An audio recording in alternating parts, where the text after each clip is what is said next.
అందరికీ నమస్కారం. నా పేరు డాక్టర్ డివి సీతారాం కిషోర్, చీఫ్ కన్సల్టెంట్ విజయ్ సాయి ధన్వంతరి ఆయుర్వేద వైద్యశాల అండ్ పంచకర్మ సెంటర్.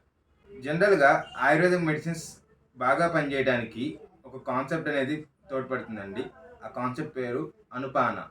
అంటే మనం తీసుకునే మెడిసిన్ మన బాడీ మీద దాని యొక్క ఎఫెక్ట్ చూపించి డిసీజ్ని తగ్గించడం కోసం పనిచేస్తుంది. అందులో ఈ అనుపాన అనేది ఎక్కువ ఇంపార్టెంట్ రోల్ ప్లే చేస్తుంది. ఫర్ ఎగ్జాంపుల్, ఒక ట్యాబ్లెట్ వేసుకున్న తర్వాత మనం వాటర్ తాగుతాం, అక్కడ వాటర్ని అనుపానంగా తీసుకుంటాం.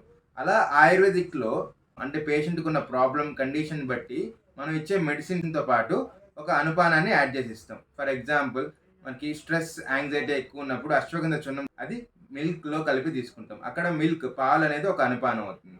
అలానే డైజెషన్ ప్రాబ్లమ్స్, గ్యాస్ట్రిక్ ప్రాబ్లంకి అవిపత్తికర చూర్ణం అని ఇస్తాం. అది బటర్ మిల్క్లో కలిపి తాగుతాం, మజ్జిగలో కలిపి తాగమని చెప్తాం. అలానే లాక్సేటివ్ మెడిసిన్స్ ఇచ్చినప్పుడు కంపల్సరీగా ల్యూక్వామ్ వాటర్, డైజెషన్ ప్రాబ్లం కూడా కంపల్సరీగా ల్యూక్వామ్ వాటర్ తాగమని చెప్తాం, గోరువెచ్చని నీళ్ళు తాగాలని చెప్తాం.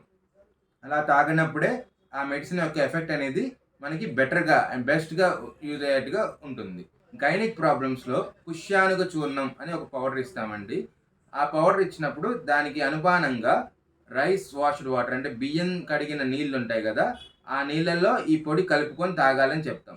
అప్పుడు దాని యొక్క ఎఫెక్ట్ చాలా బెటర్గా బాగుంటుందని ఆయుర్వేద శాస్త్రంలో ఉన్నది. అండ్ ప్రాక్టికల్గా మనం చూసింది కూడా చాలా బాగుంటుందండి. సో అనుపానం అనే కాన్సెప్ట్ అనేది కంపల్సరీగా ఆయుర్వేదిక్ మెడిసిన్స్ తీసుకున్నప్పుడు ఏ మెడిసిన్కి ఏ అనుపానం తీసుకుంటే ఎంత బెటర్గా ఉంటుంది అనేది ఆయుర్వేదిక్ డాక్టర్స్ అనే వాళ్ళు సజెస్ట్ చేస్తారండి. మేము ఆ సజెస్ట్ చేసినప్పుడు దాన్ని ఫాలో అయితే కనుక రిజల్ట్ అనేది మనకి ఇంకా బాగుండడానికి అవకాశం ఉంటుంది. Thank you. For more details, contact Vijay Sai Dhanvantri Ayurveda Vaidyasala మరియు పంచకర్మ సెంటర్ 4/9 బ్రాడీపేట, గుంటూరు.